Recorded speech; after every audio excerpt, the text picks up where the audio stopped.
Maintenant, on va continuer. Donc, je m'étais arrêtée à l'histoire de l'Atlantide la fois dernière. Alors, je vous précise quand même, je ne vais pas non plus vous dévoiler tout le travail de Sylvain Didlot, hein. Je vous prends des extraits que je pense hyper pertinents parce qu'il nous parle à tous, mais évidemment, l'œuvre complète l'est encore beaucoup plus. Et je vous invite à acheter son livre. Vous voyez que c'est un petit livre pocket, ça fait un très beau cadeau. Ça fait même un très beau cadeau pour vous-même quand Noël arrive, voilà. Mon mari qui vous stimule, continuez à tapoter les amis. Et on va pouvoir commencer. On va pouvoir commencer à lire la suite. Alors, j'essaye de me remettre dans le contexte parce que aussi, ce qui est difficile... Nanana. Donc voilà, donc en fait, ils vont faire là, on va faire une introduction sur ce qu'on va parler ce soir, à savoir l'argent, mais aussi le niveau social. Donc, ils veulent parler de ça, du niveau social, parce qu'en fait, sur les plans ascensionnés, le niveau social n'existe plus. Parce que l'argent est complètement utilisé différemment, et que surtout, c'est plus un vecteur de séparation entre nous, puisque, je vous rappelle qu'on l'avait vu lors du premier live, on est normalement unité. Hello Falcor! Ah, t'arrives juste au moment où je commence. Normalement, on est tous unité, donc forcément, s'efface un moment le statut social. Mais donc c'est intéressant parce que eux, ils ont envie de rebondir sur ce qu'on vit, nous, aujourd'hui. Ce qui est difficile à comprendre depuis des mondes de pur amour, donc ils veulent parler de leur monde, c'est l'écart que vous avez placé entre vous, selon l'âge, le niveau d'études, mais surtout selon l'argent. Alors pour eux déjà, voilà, ça fait pas sens. Ça fait pas sens que, par exemple, une personne plus âgée a plus d'autorité sur une personne plus jeune, parce qu'en fait, ils partent du principe qu'il y a des personnes plus jeunes qui sont déjà plus équipées sur certains plans de leur incarnation, parce qu'ils ont plus d'expérimentation sur certains sujets. Pour vous donner, et je crois que vous avez tous l'exemple, c'est comme par exemple le fait qu'on appelle certaines personnes des vieilles âmes, ben quand elles arrivent et qu'elles sont jeunes, ce sont déjà des vieilles âmes, voilà. Et qu'il y a des personnes qui sont plus âgées aujourd'hui, mais qui sont des plus jeunes âmes, et que donc, ben, en fait, mettre cette différence d'âge n'a pas de sens. Voilà. Coucou, n'oublie pas de... voilà.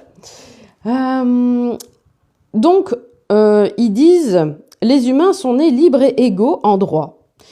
Vous avez pourtant écrit les droits de l'homme. Pourtant, vos droits semblent trop soumis au statut ou à la position sociale. Vous l'aurez compris, dans la majorité des civilisations avancées, s'il existe toujours des représentants, donc il y aura toujours des représentants d'une autorité, mais pas du tout dans le même sens que nous, c'est l'égalité qui règne en maître partout.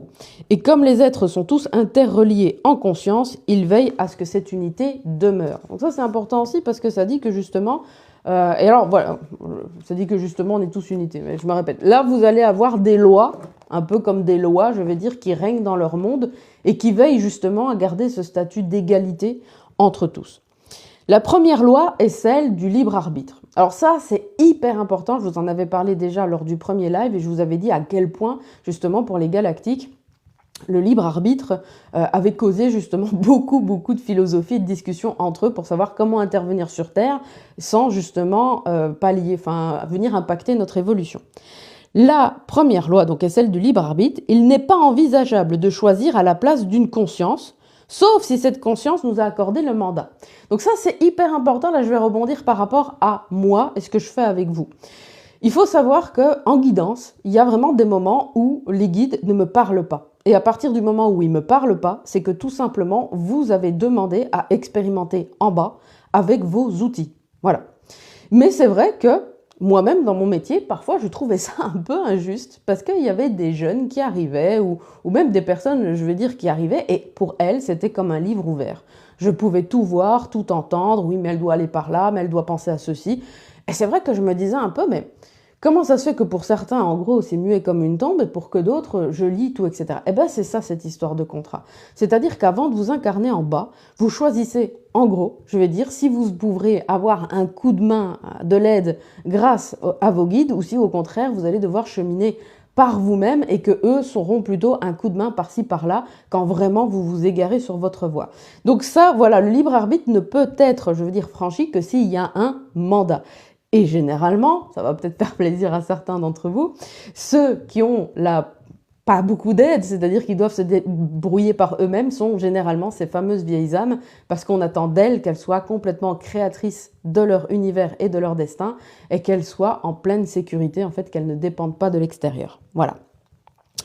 Donc, la seconde loi est une sorte de loi de non-propriété. Je vous l'avais dit au début, on va parler de la notion de patrimoine, de propriété, parce que c'est quelque chose d'hyper important. Parce qu'il part du principe que justement, aujourd'hui, ce qui pollue beaucoup, beaucoup, c'est pas seulement l'histoire de l'argent, c'est justement l'argent et le patrimoine. C'est-à-dire comment est-ce qu'aujourd'hui on se divise la terre, par exemple, oui ça me fait rire, hein, comment on se divise la terre et comment aujourd'hui il y a beaucoup de conflits pour du territoire. Voilà. Alors il parle justement de comment tout ça sera résolu sur en tout cas un plan ascensionné.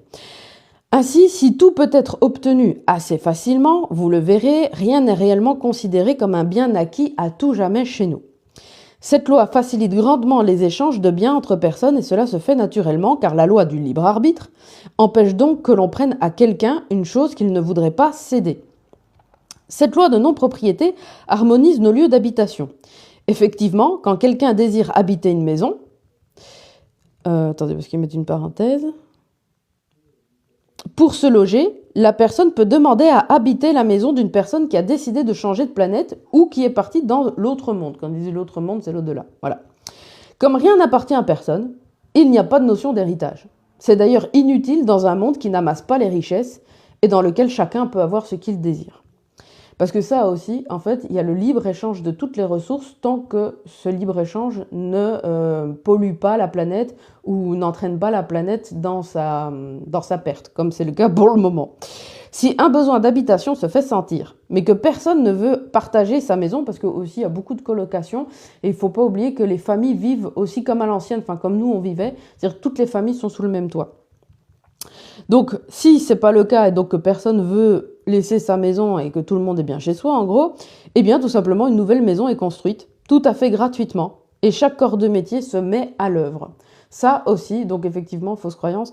Ça aussi, en fait, faut savoir que sur ce... En fait, en gros, parce que là, je trouve qu'il saute un petit peu quelque chose, mais ou c'est peut-être parce que je vous ai pas tout lu. Sur la Terre ascensionnée, l'argent existera toujours, mais vous verrez qu'en fait, on est sur un système hyper communiste, mais communiste, hyper lumineux. C'est très loin de ce que l'homme, ici, actuellement, a pu faire. Parce que malheureusement, toutes nos versions du communisme, nous, ont toujours servi, finalement, l'intérêt personnel de celui qui dirigeait. Ou pour asservir la population. Ici, ça serait vraiment l'inverse, puisqu'il y aurait un revenu universel, où en fait, l'argent circulerait pour tout le monde, et il n'y aurait plus de propriété. En fait, chacun peut avoir le droit à sa maison. Voilà. Donc, en fait, ça, c'est le gros changement. Vous allez voir, on va parler du travail aussi par la suite. Si un besoin d'habitation se fait sentir, bon, c'est ce que je dis. Cela peut paraître beaucoup, mais c'est souvent le minimum pour un peuple qui a l'habitude de cohabiter, de partager la même demeure d'une même famille ou avec des amis. En effet, on peut vraiment habiter avec ses amis. Cela se passe en harmonie, les maisons étant faites de manière naturelle. Pas besoin de permis de construire. Alors ça, vous savez, c'est super intéressant parce que ça vous montre aussi à quel point le libre arbitre est important. De toute façon, il le dit, c'est pas pour rien, c'est la première loi parce que tout le reste en découle. Pas besoin de permis de construire, le simple accord oral de son voisin peut suffire. Sur Terre 2, la parole donnée compte et s'il y a un changement d'avis, c'est-à-dire que si ton voisin revient sur sa parole, eh bien c'est à lui de trouver une solution avec la communauté. Vous voyez que moi je trouve ça pas mal, hein, ça vous oblige à prendre votre responsabilité. La troisième loi est la loi de l'accès à l'information. Alors ça c'est quelque chose, je veux dire qu'on avait un moment, alors c'est intéressant finalement de se dire que toutes ces lois on les avait peut-être, fut un temps, et qu'en fait malheureusement elles ont toutes reculé à un moment.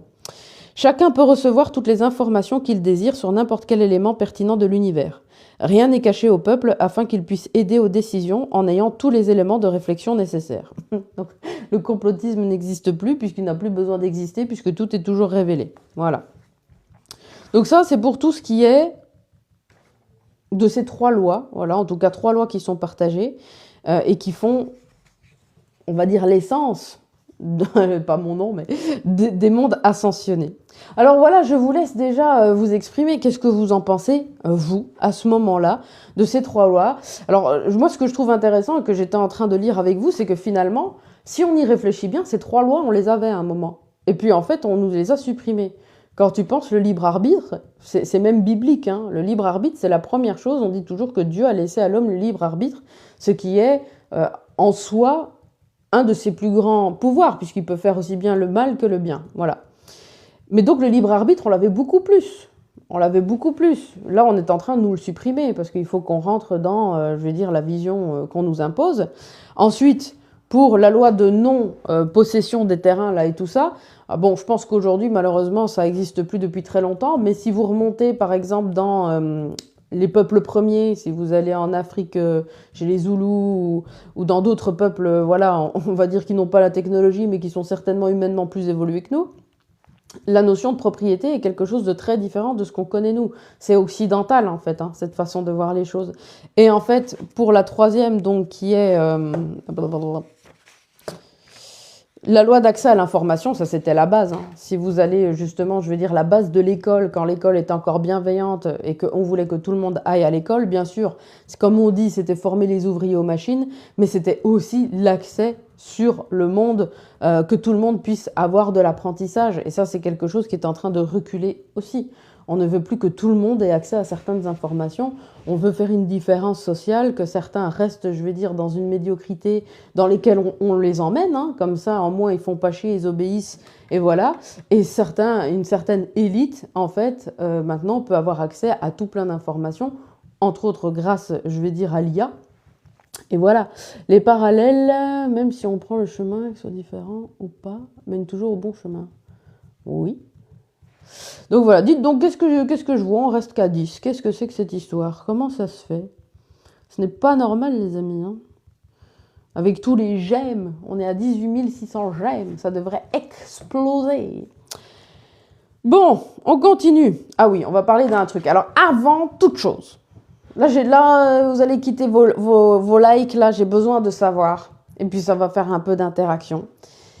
Est-ce que parmi vous, vous croyez à la vie dans l'intra-terre? Est-ce que certains de vous ont déjà entendu parler de ça? Qu'il y aurait un peuple ascensionné, donc évolué, certains parlent des Atlantes par exemple, qui au moment de la destruction, justement, se serait replié dans la terre. Arnaud dit yes. Qui parmi vous est ouvert à ça? Il va falloir ouvrir votre esprit. Je ne sais pas ce que c'est. Ben voilà, ça tombe bien. Tu vas apprendre quelque chose de plus. Alors moi, je ne vais pas vous dire quoi que ce soit. Je vais vous laisser justement votre libre arbitre. Vous allez me dire au fur et à mesure ce que vous en pensez. Et voilà. Donc, l'humanité n'en est pas encore là. C'est ce qu'ils disent. L'humanité n'en est pas encore là. Mais il nous est souvent demandé s'il existe autant de planètes habitées et pourquoi on ne les voit pas. La réponse est assez simple, vous ne voyez pas parce que beaucoup d'êtres qui vivent sur ces planètes ne sont en fait pas à la surface de cette planète, mais vivent à l'intérieur de cette planète. Et d'ailleurs, votre planète, comme beaucoup d'autres, connaîtront tôt ou tard des conditions extérieures qui feront que votre atmosphère faiblira en intensité et les rayonnements cosmiques forceront petit à petit les peuples à se réfugier au cœur de votre planète. Alors ça, c'est super intéressant parce qu'en fait, il parle dans des milliers et des milliers et des milliers d'années, qu'à un moment ou à un autre. Alors ça, c'est super intéressant parce que ils disent qu'en fait, ce qui nous permet de vivre à la surface de notre planète, c'est qu'on a un énorme bouclier autour de la Terre au niveau champ magnétique. Voilà. Et ça aide énormément à ce que nous, on puisse vivre au Soleil. Parce que sur d'autres planètes, ce bouclier n'existe pas. Et donc, en fait, s'il y a un soleil, ou voire plusieurs, eh ben, tout simplement, on ne peut pas vivre à la surface, on est obligé de vivre dans le milieu de la Terre, dans les cristaux, au milieu. Voilà.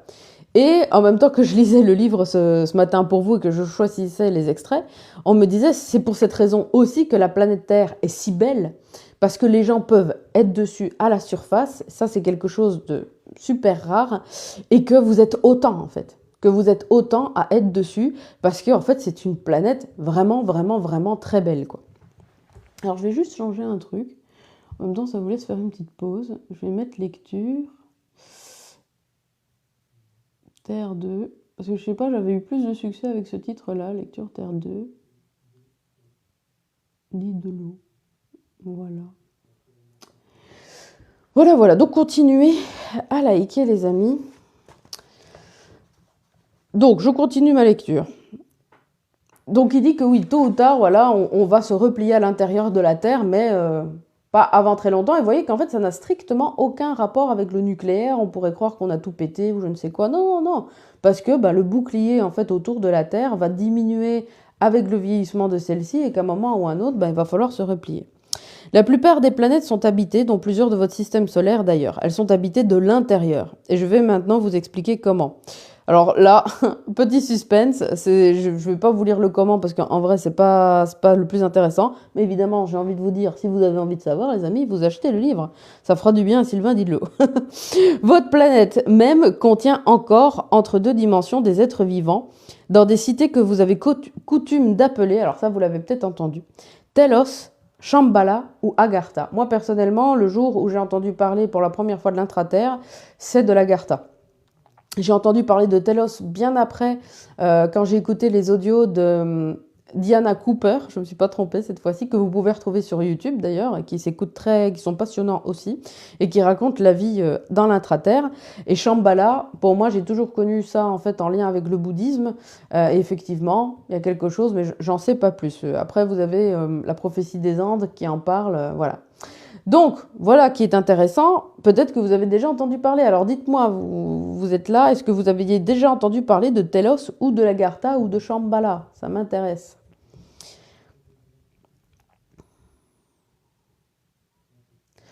Alors là, non.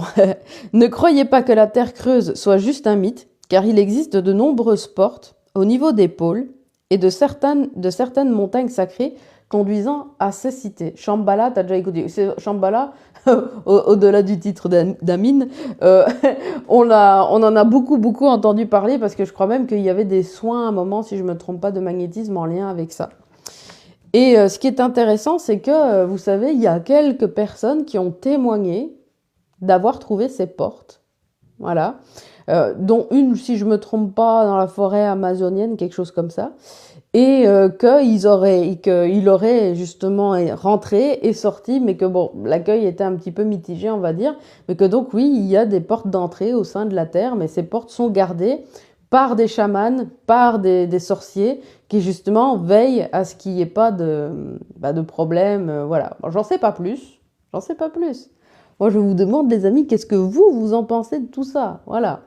Moi, je fais que vous partagez. En tout cas, l'histoire de l'intraterre, bon, j'en sais pas plus, c'est pas vrai, je vous mens un peu. J'en sais quand même un petit peu parce que je suis allée me balader, je vous avoue, lors d'un voyage chamanique. Moi, je fais pas des voyages astro, mais je fais des voyages chamaniques où je peux un peu me balader où je veux. Et effectivement, il y a un monde assez passionnant en dessous. D'ailleurs, dans le monde chamanique, on appelle ça, vous savez, le monde du dessous, le monde d'en bas, l'intraterre. Donc ça existe aussi là-bas. Et bon, c'est des consciences très ascensionnées, très évoluées. Moi, je me suis baladée parfois pour tout ce qui était soins énergétiques. Ça, c'était très sympa. Et voilà quoi. Alors j'entends que mon mari, l'ami, il joue. Alors, il joue, mais du coup, moi... Alors attendez, parce que vous savez pas, il est fou de tout ce qui est bagnole, donc il s'est acheté un simulateur, sauf qu'on est dans une vieille maison de merde, donc quand il joue au simulateur, moi je suis dans le simulateur avec. Donc je vais juste aller prendre mes écouteurs pour ne pas entendre.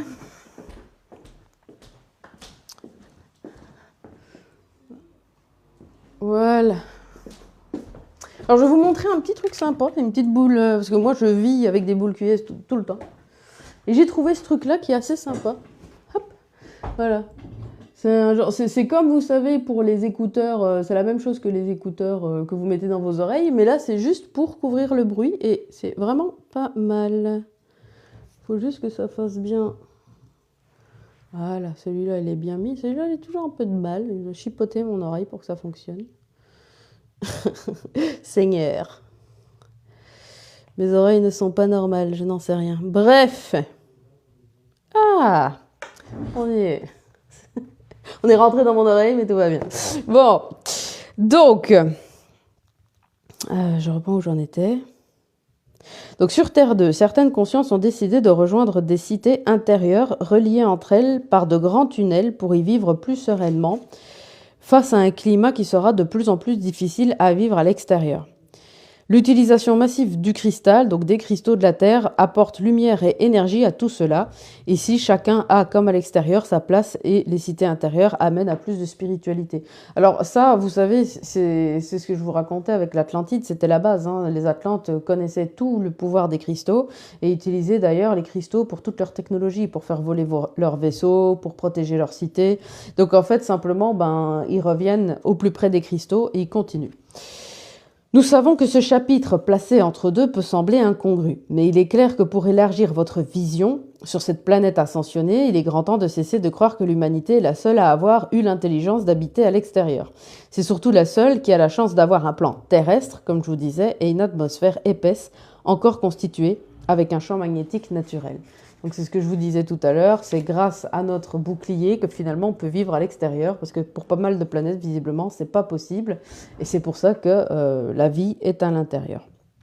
Bon, voilà pour la fin de ce chapitre sur l'intra-terre.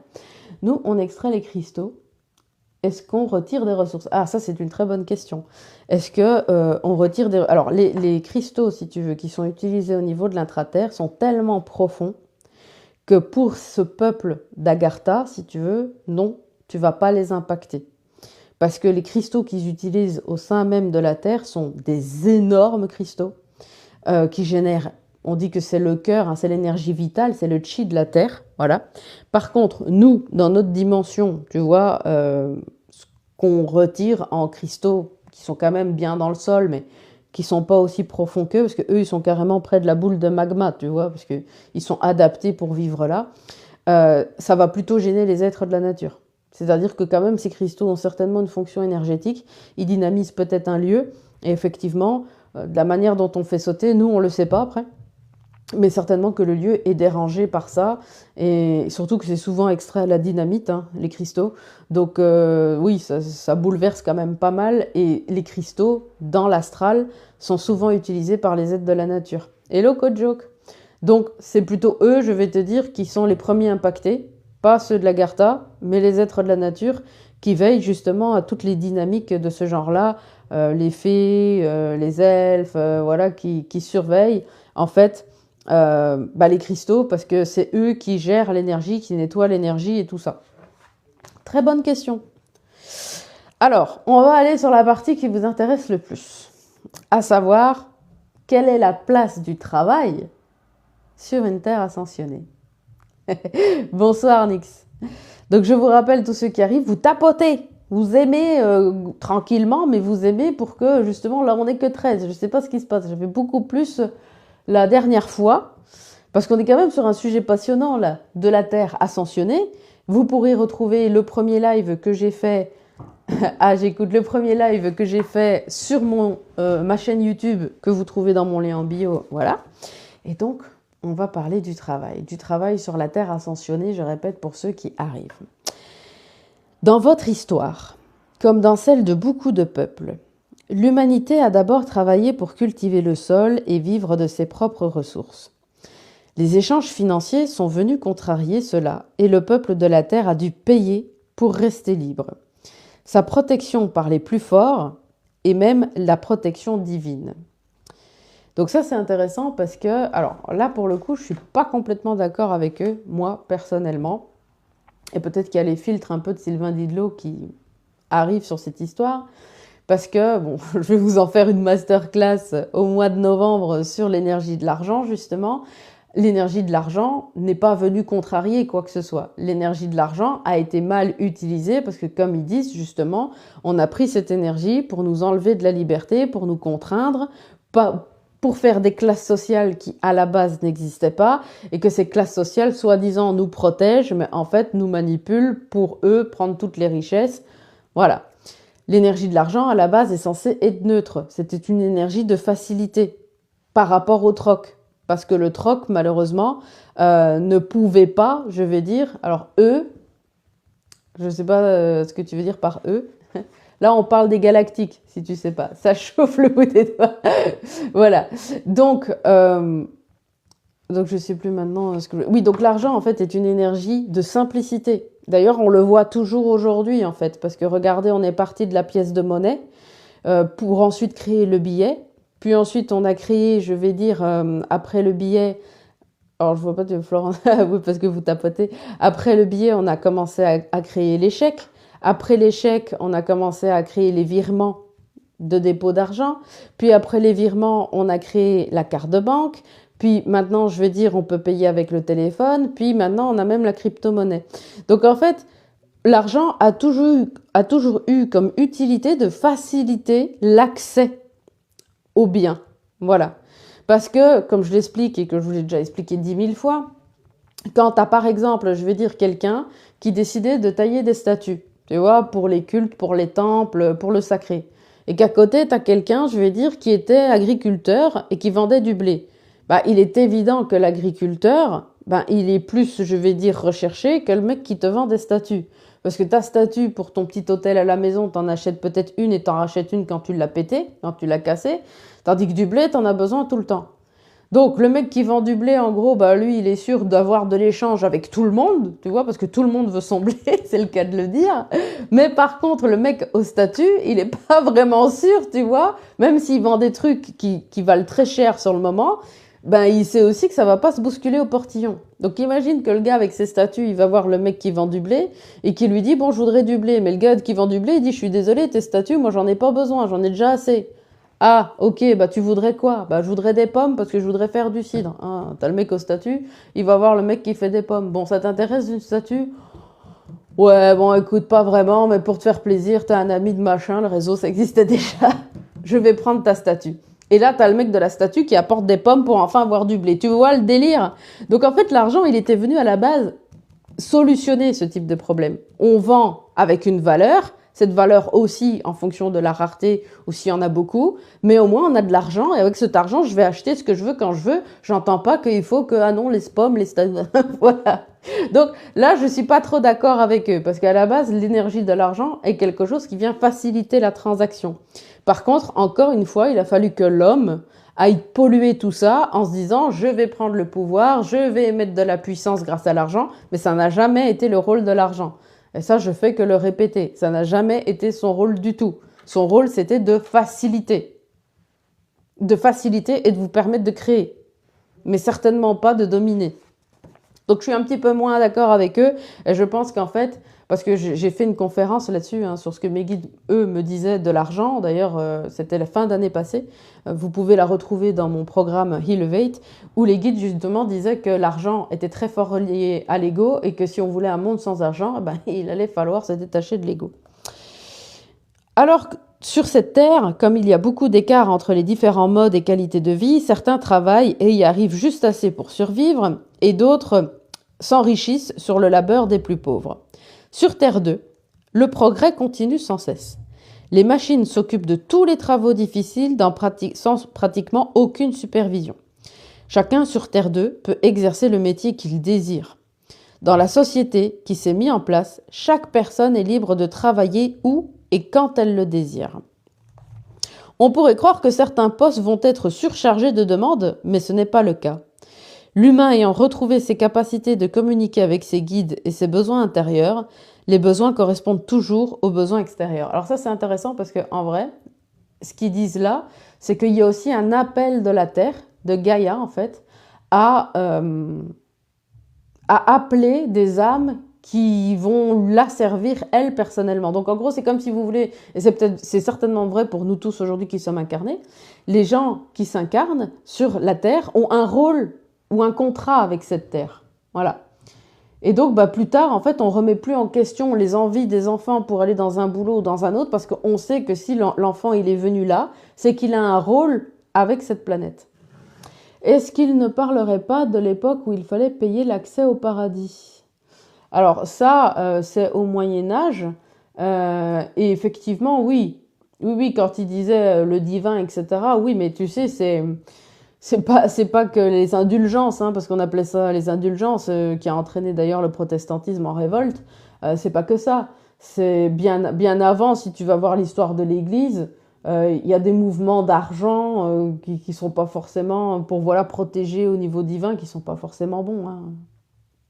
Nos missions a fait coucou Porphyre. Mais il a peur de sa mission, comment faire? Alors je ne sais pas qui a peur de sa mission. Je regarde exactement, j'ai pas toute ta phrase.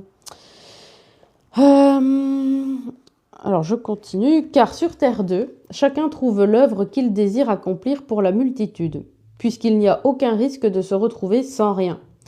Cela est venu offrir une liberté bien plus grande dans la mise en œuvre du plan de vie personnel de chacun. Parce qu'en fait, tout le monde a le revenu universel. Voilà.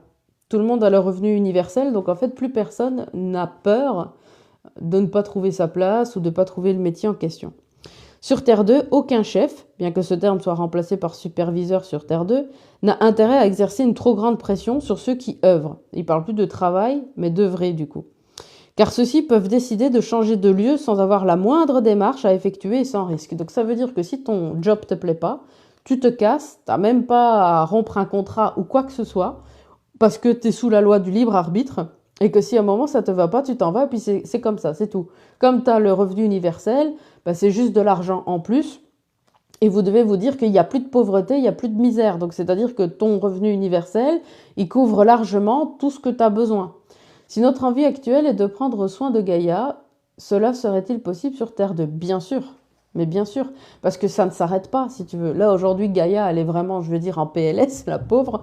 C'est pour ça, d'ailleurs, qu'on est tous descendus pour faire basculer les choses, mais ça continue encore après, parce que qu'est-ce qui va se passer? C'est qu'on va réapprendre les systèmes énergétiques, tu vois, et en réapprenant les systèmes énergétiques, c'est-à-dire le quadrillage Hartmann, Curie, pour ceux qui connaissent la géobiologie, tout ça, on va se rendre compte aussi qu'il y a un moyen de prendre soin de la Terre, d'insuffler de l'énergie, et on va continuer à prendre soin en fait de toute sa structure énergétique, mais différemment, quoi.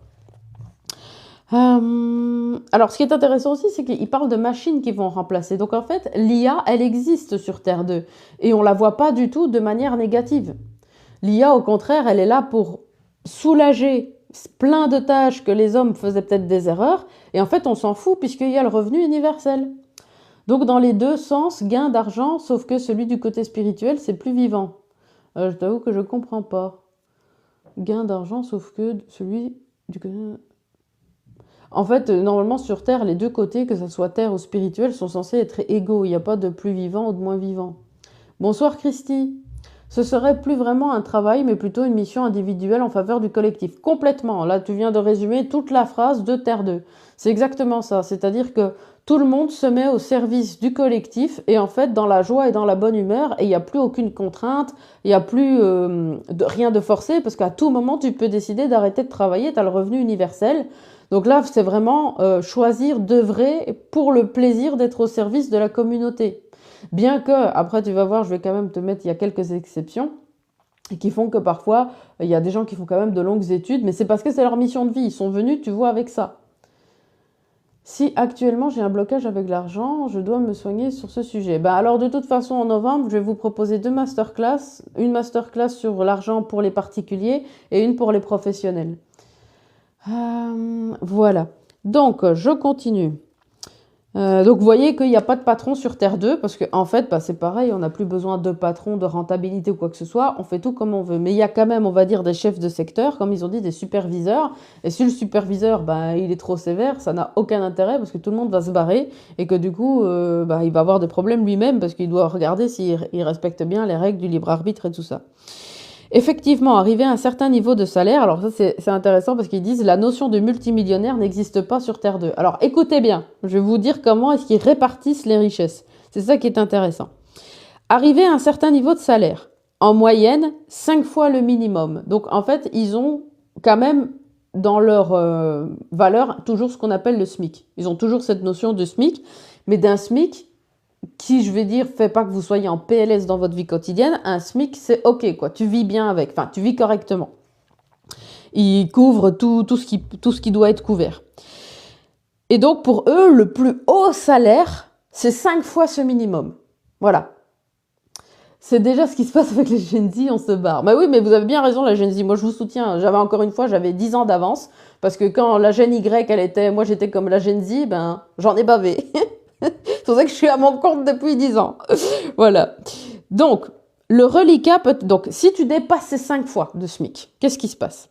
Eh bien, le trop-plein peut être reversé à la famille proche qui est à votre niveau. Donc c'est-à-dire que si par exemple je vais dire ton père il gagne pas la même chose ou tes enfants ou quoi, tu peux dire bon ce trop plein, je le reverse à ma famille, à mes enfants.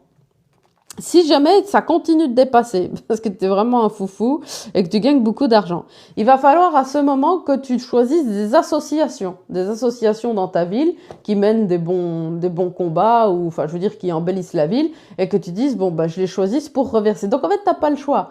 À un moment, tu peux aider ceux qui sont autour de toi, mais attention, ils disent, le but, c'est pas non plus d'enrichir que ta communauté. Donc, à un moment ou à un autre, on arrive et on te dit, bon, t'as donné assez au tien maintenant, regarde si tu peux pas aussi donner à tout ce qui est association autour de toi dans ta ville, etc.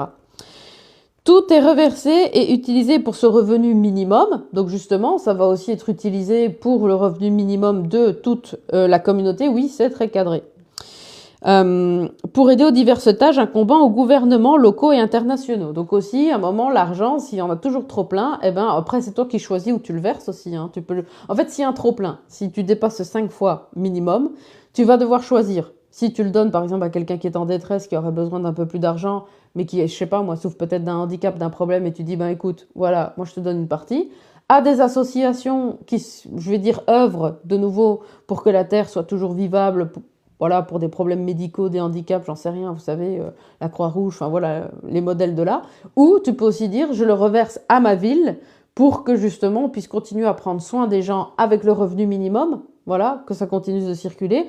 Ou pour, je sais pas, moi, la ville, la mairie, prendre soin des espaces verts, vous voyez, voilà. Mais donc, vous pouvez pas dépasser ce 5 fois. C'est impossible.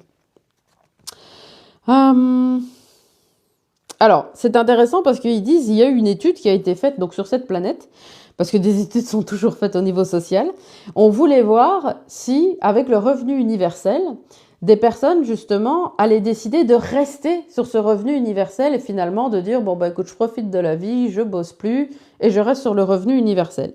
Eh bien, ils disent après 15 ans de mise en place de ce système, seuls 20% de la population a décidé de continuer à vivre uniquement avec ce minimum.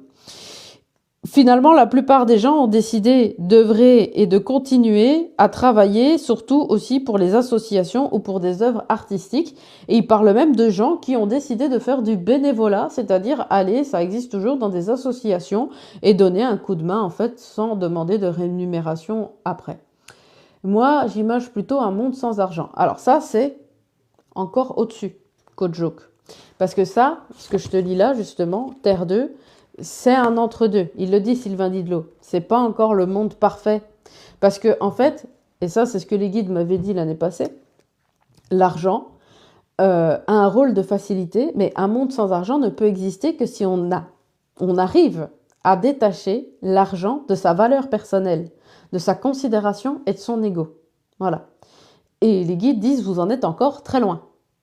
Le jour où vous comprendrez que l'argent ne détermine pas qui vous êtes, une bonne ou une mauvaise personne, une réussite sociale. Le jour où vous ne mettrez plus l'argent en lien avec votre considération. Si j'en ai beaucoup, je suis quelqu'un de bien, lui il en a pas, c'est une mauvaise personne, etc. Et que vous arrêterez de l'utiliser sur des problèmes d'ego, je comble mes pulsions avec, je comble, voilà par exemple, alors l'argent pourra disparaître. Et donc, pour le moment, on en est très loin. Dans Terre 2, si tu veux, on commence à remettre les choses en place, mais comme il dit, c'est la première version. C'est-à-dire que ce n'est pas la version la plus ascensionnée. C'est une version ascensionnée d'un début de remise en question. Voilà.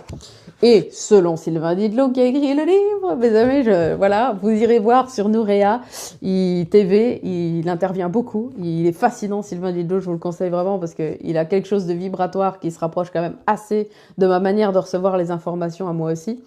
Il dit que normalement, d'ici 2030, eh bien, il y aurait déjà une grande partie de son livre qui sera mis en place. Voilà, en tout cas, on aura fait pas mal de prises de conscience pour arriver à certaines choses qu'il décrit là. Bon, je continue. Donc là, je vous avais parlé de ça. Donc, pour la plupart, les consciences de Terre 2 ont choisi d'œuvrer 6 heures par jour. Attention. Afin de se garder du temps pour leurs proches ou leurs loisirs à travers diverses associations. Il y a toujours de quoi œuvrer et bien sûr, les passionnés travaillent bien plus. Pour les femmes, alors, parce qu'on est majoritairement des femmes, pour les femmes, elles sont traitées de manière égale, voire même supérieure aux hommes.